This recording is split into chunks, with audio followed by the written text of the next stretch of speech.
Hello guys, क्या हाल चाल। एकदम बढ़िया। तो बच्चों, स्वागत है आपके अपने YouTube चैनल राहुल शांति फिजिक्स में। बच्चों, आज की इस क्लास में हम 2025 का जो फिजिक्स का एग्जाम होने वाला है उसके लिए बेस्ट क्लास लेकर आया हूं, डुअल नेचर एंड मैटर। बेटा, आज की इस क्लास में हम लोग डुअल नेचर एंड मैटर के मोस्ट इंपॉर्टेंट ग्राफ न्यूमेरिकल लगाने वाले हैं विद कंसेप्ट के साथ। अगर आपके कंसेप्ट भी क्लियर नहीं है तो पहले मैं आपको कंसेप्ट सिखा दूंगा, चुटकियों में आप हर एक ग्राफ का आंसर लिख दोगे। तो ये वीडियो बहुत इंपॉर्टेंट है। अगर आप 2025 का एग्जाम देने जा रहे हैं तो इस वीडियो को जरूर देखें, और वीडियो पसंद आए तो वीडियो को लाइक कर लेना, और मर्जी हो तो चैनल को सब्सक्राइब कर लेना। तो चलिए क्लास को स्टार्ट करते हैं, पहले चीज़ों को समझते हैं। और थोड़ा सा ही टाइम लूंगा, ज़्यादा टाइम नहीं लूंगा, और जल्दी जल्दी करके आपको हर एक चीज़ क्लियर कर दूंगा, ठीक है। तो हम बात करेंगे फोटो इलेक्ट्रिक इफेक्ट, जिसमें हम पढ़ने वाले हैं ग्राफ न्यूमेरिकल मोस्ट इंपॉर्टेंट, ठीक है। ये आप देख पा रहे होंगे, यहाँ पर फोटो इलेक्ट्रिक इफेक्ट का एक सर्किट डायग्राम बना हुआ है, ठीक है। इसको हम इसमें एक्सप्लेन नहीं करेंगे, जो चीज काम की है वही हम आपको बताएंगे। आप एक डेफिनेशन पहले रट्टा मान लीजिए, क्या होती है वर्क फंक्शन की। वर्क फंक्शन क्या होता है, देखिए ये एक मेटल है। जब इस मेटल पर लाइट को हम डालते हैं, फॉल कराते हैं लाइट को, तो इस मेटल से इलेक्ट्रॉन निकलना स्टार्ट हो जाता है। लेकिन इलेक्ट्रॉन तभी निकलेगा जब हम एक पर्टिकुलर लाइट डालेंगे, और उस लाइट की फ्रीक्वेंसी इतनी होनी चाहिए कि वो इलेक्ट्रॉन निकालने के लिए क्या हो, सफिशिएंट हो, ठीक है ना। तो हर मटेरियल का अपना एक वर्क फंक्शन होता है, उतनी एनर्जी वो लेगा तब वो इलेक्ट्रॉनों को क्या करेगा, बाहर निकालेगा। तो एक वन लाइन डेफिनेशन है, the minimum amount of radiant energy needed to pull an electron from a metallic surface is called work function of the metal, ठीक है। तो मेटल से इलेक्ट्रॉन निकालने के लिए जो मिनिमम एनर्जी हमको देनी पड़ेगी उस मेटल को, उसी को उस मेटल का, उस पर्टिकुलर मेटल क्या कहेंगे, वर्क फंक्शन कहेंगे, ठीक है। वर्क फंक्शन और थ्रेशोल्ड फ्रीक्वेंसी में एक रिलेशन होता है, W = H new not. New not यहां पर क्या होती है, थ्रेशोल्ड फ्रीक्वेंसी है, ठीक है। इससे कम फ्रीक्वेंसी को डालोगे तो आपका इलेक्ट्रॉन मेटल से नहीं निकलेगा, ठीक है। आइए अब कुछ इंपॉर्टेंट बात न्यूमेरिकल करने के लिए ध्यान सुन लेना। यहां पर फ्रीक्वेंसी का मतलब क्या है बेटा, फ्रीक्वेंसी का मतलब यहां पर यह है कि जब भी आप कलर को चेंज करेंगे मतलब फ्रीक्वेंसी चेंज हो जाएगी। मतलब फ्रीक्वेंसी कलर से डिसाइड होती है, कलर बदलोगे फ्रीक्वेंसी चेंज। वॉयलेट कलर अलग फ्रीक्वेंसी, रेड कलर अलग फ्रीक्वेंसी, येलो कलर अलग फ्रीक्वेंसी। मैं बल्ब हटा के वॉयलेट हटा के येलो चला दूंगा तो आप कहोगे कि फ्रीक्वेंसी चेंज हो गई, ठीक है, याद रखना। अच्छा, इंटेंसिटी का मतलब क्या है, intensity represent number of photon incident per unit area per unit time. Per unit area पर सेकंड कितने फोटोन गिर रहे हैं, उतने इलेक्ट्रॉन उसमें से क्या हो जाएंगे, इमिट आउट हो जाएंगे। इंटेंसिटी को हम आसान शब्दों में इस प्रकार समझेंगे। देखिए ये हमारे पास मान लीजिए वॉयलेट कलर का बल्ब है तो इसकी एक पर्टिकुलर फ्रीक्वेंसी होगी। अब मान लो ये 50 वॉट का है, तो एग्जांपल लेंगे, अगर 50 वॉट का बल्ब है तो उससे 50 इलेक्ट्रॉन निकल रहे हैं पर सेकंड।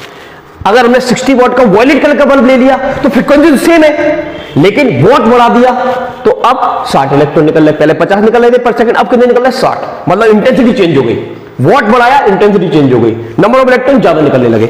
अब हमने 100 वॉट ले लिया, इसका मतलब क्या है, यस आपने फ्रीक्वेंसी कांस्टेंट रखी लेकिन नंबर ऑफ इलेक्ट्रॉन ज्यादा निकल रहे हैं, समझ नहीं बस। तो फ्रीक्वेंसी कांस्टेंट है, नंबर ऑफ इलेक्ट्रॉन ज्यादा इमिट हो रहा है, ठीक है। समझ में आ गई बात। पर इन दोनों को चमका ले दिमाग में, उसके बाद आपको कोई दिक्कत नहीं आएगी। दो ग्राफ समझिए। देखिए यहां पर हमारे पास एक डायग्राम बना हुआ है, यहां से हम लाइट डालेंगे इस इलेक्ट्रोड पर, ठीक है। और इस इलेक्ट्रोड पर जो कैथोड या एनोड है, यहां पर ये वाली जो लोकेशन है कैथोड की, इस पर जब लाइट गिरेगी तो इस मेटल का जो भी वर्क फंक्शन होगा उसके अकॉर्डिंग यहां से इलेक्ट्रॉन क्या हो जाएगा, रिलीज हो जाएगा, जो कि इस सर्किट में इलेक्ट्रिक करंट बनाएगा। तो हमने यहां पर दो ग्राफ प्लॉट किए इसके एक्सपेरिमेंट को देखकर। देखो ज्यादा डिटेल में नहीं जाऊंगा, थोड़े से समय में ज्यादा चीज बताने की कोशिश करूंगा, ध्यान देखना। अब यहां पर हमने क्या किया है, एक एक्सिस पर हम दिखाएंगे फोटो इलेक्ट्रिक करंट और दूसरे एक्सिस पर हम दिखाएंगे रिटार्डिंग पोटेंशियल। यानी कि यहां से जब इलेक्ट्रॉन इमिट आउट होगा, बेटा ध्यान सुनना, अच्छे से सुनना, जल्दी से सुनना। यहां पर फोटोन गिरा, इससे इलेक्ट्रॉन निकला, इस इलेक्ट्रॉन को एनोड ने अट्रैक्ट किया, ठीक है। अगर मैं इसके पोटेंशियल को नेगेटिव कर दूंगा तो ये इलेक्ट्रॉन क्या करेगा, अट्रैक्ट करेगा, रिपेल करेगा, रिपेल कर देगा। तो करंट की वैल्यू क्या होगा, बढ़ेगी घटेगी, घट जाएगी बेटा, यही होगा ना, ठीक है। तो अब यहां पर आप ध्यान से देखिए, हमने क्या किया, एक ग्राफ बनाया हुआ है, दो तरह के ग्राफ है यहां पर। इस ग्राफ में आप क्या करेंगे, एक फ्रीक्वेंसी को फिक्स कर देंगे, किसको फिक्स कर देंगे? फ्रीक्वेंसी को। और एक ग्राफ में फ्रीक्वेंसी क्या कर देंगे? चेंज कर देंगे। ये वाला जो ग्राफ दिख रहा है इसमें फ्रीक्वेंसी अलग अलग है। जैसे मान लीजिए हमने एक बल्ब जलाया वॉलेट कलर का, कितने वॉट का? 50 वॉट का, ठीक है। 50 वॉट से पर सेकंड कितने इलेक्ट्रॉन निकलेंगे? 50 निकलेंगे। तो मैंने उसका ये ग्राफ खींचा, ठीक है। क्या खींचा? ये वाला ग्राफ, ये दिख रहा है आपको, ये वाला ग्राफ मैंने खींच लिया, ठीक है, ये वाला ग्राफ। ओके, अब मैंने क्या किया? यस, येलो कलर ले लिया, लेकिन वॉटेज कैसा रखा? सेम वॉटेज रखा, यानी कि पहले भी कितने इलेक्ट्रॉन निकल रहे थे? 50, अभी भी कितने निकलेंगे? 50। तो अब ये वाले फ्रीक्वेंसी की जब लाइट आ रही थी तो उसके इलेक्ट्रॉन को स्टॉप करने के लिए वहीं पर मुझे यहां पर एक नेगेटिव पोटेंशियल अप्लाई करना पड़ता है। इसको बोलते हैं हम स्टॉपिंग पोटेंशियल या कट ऑफ पोटेंशियल, जो करंट को काट देता है। तो इस वोल्टेज के लिए, इस फ्रीक्वेंसी के लिए मेरे को वो वोल्ट मिल गया, मान लो 2 वोल्ट मिल गया। तो 2 वोल्ट उसका क्या हो गया? स्टॉपिंग पोटेंशियल हो गया वॉलेट कलर के लिए। अब मैंने येलो कलर लगा दिया। कौन सा कलर लगा दिया मैंने?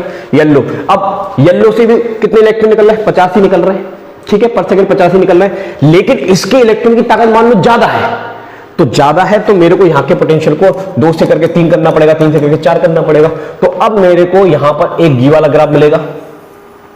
ये ग्राफ क्या दिखा रहा है? ये ग्राफ दिखा रहा है कि अब मुझे माइनस का 4 वोल्ट लगाना पड़ा, तब जाके मेरी करंट क्या होती है? सैचुरेट। यहां पर करंट आपकी सैचुरेट हो गई है, ये करंट बढ़ रही है, यहां पर आपकी क्या हो गई? सैचुरेट। ये करंट बढ़ रही है, यहां पर आगे क्या हो गई?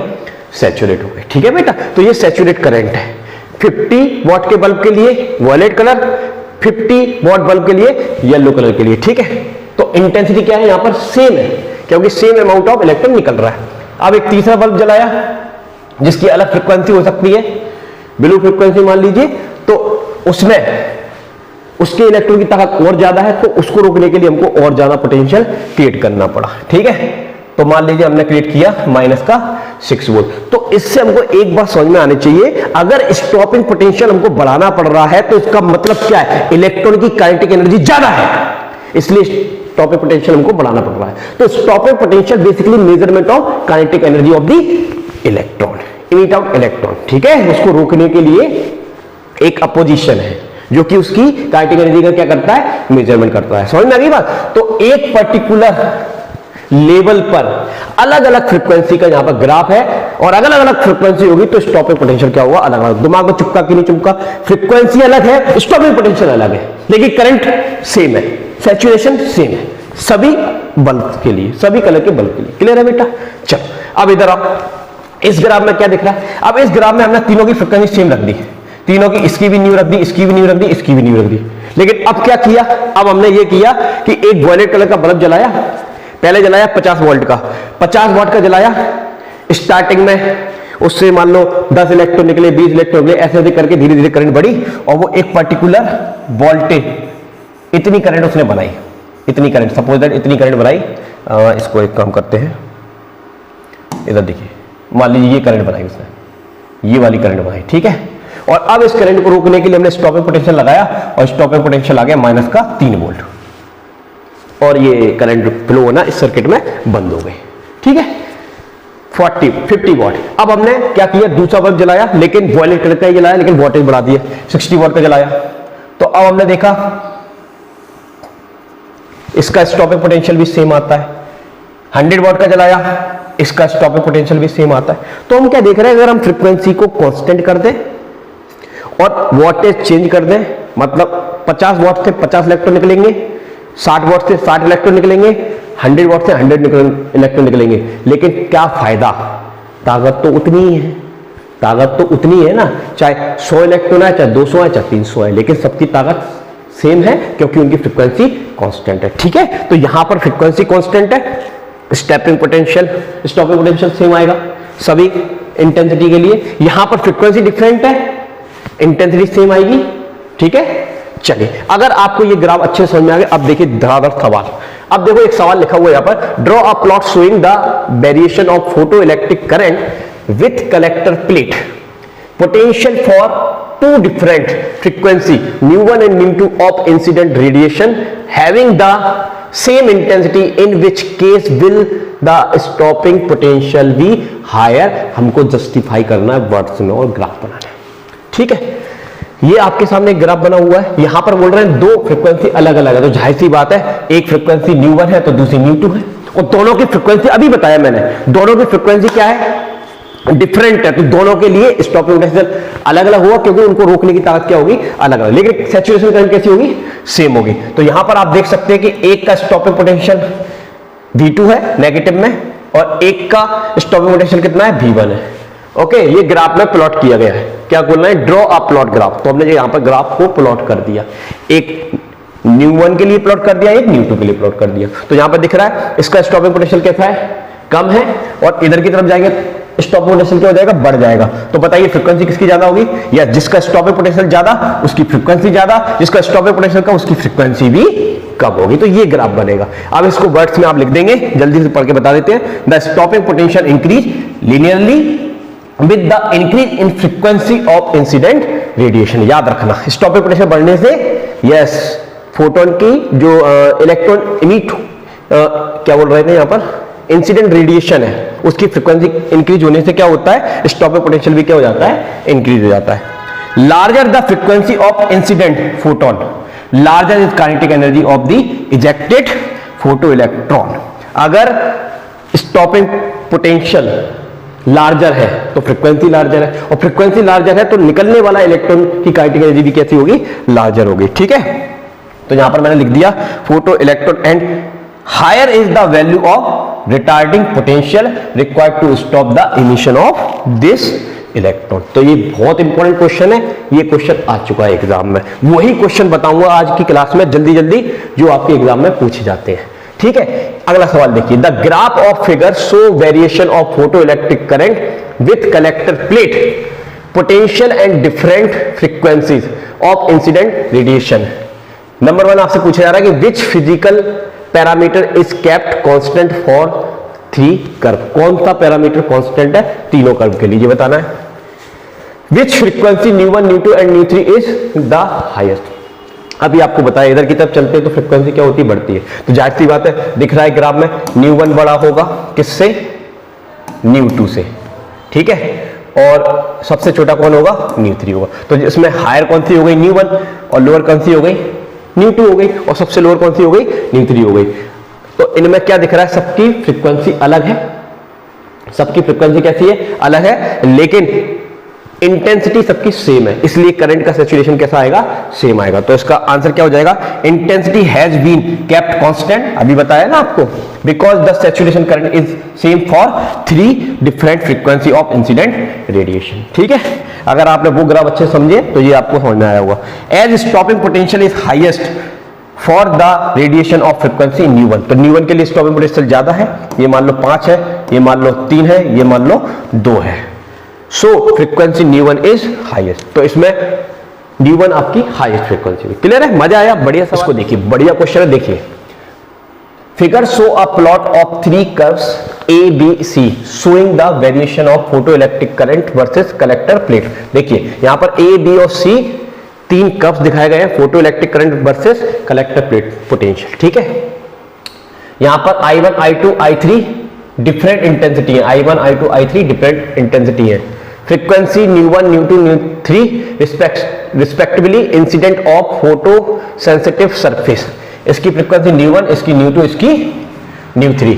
पॉइंट आउट, हमको पॉइंट आउट करना है the 2 curves for which the incident radiation have same frequency but different intensity. हमको ये जस्टिफाई करना है यहां पर, या पॉइंट आउट करना है कि दोनों की क्या सेम होनी चाहिए, फ्रीक्वेंसी सेम होनी चाहिए, लेकिन डिफरेंट क्या होनी चाहिए, इंटेंसिटी। तो आप जरा ध्यान से देखना मेरे बच्चे, ध्यान देखना, इस पॉइंट पर अगर आप देखेंगे तो इसकी ये वाला देखो I2 और I1 दोनों की इंटेंसिटी कैसी है, डिफरेंट है, लेकिन दोनों का स्टॉपिंग पोटेंशियल तो सेम है ना। इसका मतलब स्टॉपिंग पोटेंशियल सेम है, इंटेंसिटी डिफरेंट है, तो फ्रीक्वेंसी सेम होती है। यस, तो हमें समझ में आ गया A और B दोनों की फ्रीक्वेंसी कैसी है, सेम है, मतलब न्यू1 न्यू2 के बराबर है, और I1 I2 डिफरेंट है, तो इंटेंसिटी डिफरेंट हो गई किसकी, A और B की। देखो यहां लिख दिया for the curves A and B the stopping potential is same, बिल्कुल राइट बात है, अभी समझा था हमने। Hence for curve A and B the frequency of incident radiation is same, nu one equal to nu two but intensity different. ठीक है, समझ में आया। चलिए आगे बढ़ते हैं। अब एक बढ़िया सवाल आपके सामने आया, 1 नंबर सवाल है, यहां सैंपल पे क्वेश्चन दिया गया, वही क्वेश्चन जबरदस्त आपके सामने देखिए। In a photo electric experiment anode potential is plotted against plate current. अब जहां पर आपको ऑप्शन दिए हुए हैं, ठीक है, ये ग्राफ बना दिया है। अब इस ग्राफ को देख के आपको क्या लग रहा है, आप इसको ध्यान से देखिए। जैसे मैं ए और बी की बात करता हूं, मैं दूसरा कलर ले लेता हूं। जैसे मैं बात करता हूं कर्व ए की और कर्व बी की बात करता हूं, तो दोनों कर्व के लिए क्या दिख रहा है सर, इंटेंसिटी डिफरेंट है। इंटेंसिटी कैसी है, डिफरेंट है, डिफरेंट है सर, डिफरेंट है, सही बात है। लेकिन फ्रीक्वेंसी कैसी है, बट फ्रीक्वेंसी कैसी, सेम है सर, फ्रीक्वेंसी कैसी है सर, सेम है। यानी कि ए और बी दो कर्व ऐसे हैं जिनकी फ्रीक्वेंसी सेम है लेकिन इंटेंसिटी डिफरेंट है। अब यहां पर देखिए, किसको, सी को देख लीजिए और बी को देख लीजिए, दोनों की फ्रीक्वेंसी कैसी है, डिफरेंट है। तो हम कह सकते हैं कि सी और बी की फ्रीक्वेंसी क्या है, डिफरेंट है। लेकिन सी और बी की फ्रीक्वेंसी डिफरेंट है, सी एंड बी की फ्रीक्वेंसी डिफरेंट है, ठीक है, डिफरेंट है, लेकिन इंटेंसिटी कैसी है, इंटेंसिटी सेम है।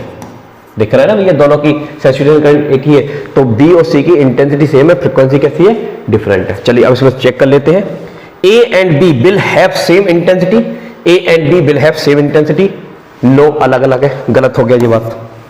अगला देखते हैं, B and C will have different intensity, B and C will have different intensity, no, same है, ये भी गलत हो गया। आगे बढ़ते हैं, A and B will have different intensity, A and B different intensity, बात सही है। While B and C will have equal frequency, लेकिन इक्वल फ्रीक्वेंसी तो नहीं है, तो ये भी गलत हो गया। तो अपना ऑप्शन क्या बचा, B and C will have equal intensity, सही बात है, while A and B will have same frequency, तो ये आपका आंसर हो गया। तो ये बहुत इंपॉर्टेंट क्वेश्चन मैंने आपको करा दिए डुअल नेचर एंड मैटर के ग्राफ से रिलेटेड। इससे हाई लेवल का कोई ग्राफ नहीं आएगा, जितने भी तरह के क्वेश्चन बन सकते थे सारे मैंने आपको इस वीडियो में करा दिए। अब जल्दी से वीडियो को लाइक कर देना, चैनल को सब्सक्राइब कर देना। मिलते हैं किसी नेक्स्ट इंपॉर्टेंट वीडियो के साथ। जय हिंद, जय भारत, थैंक यू।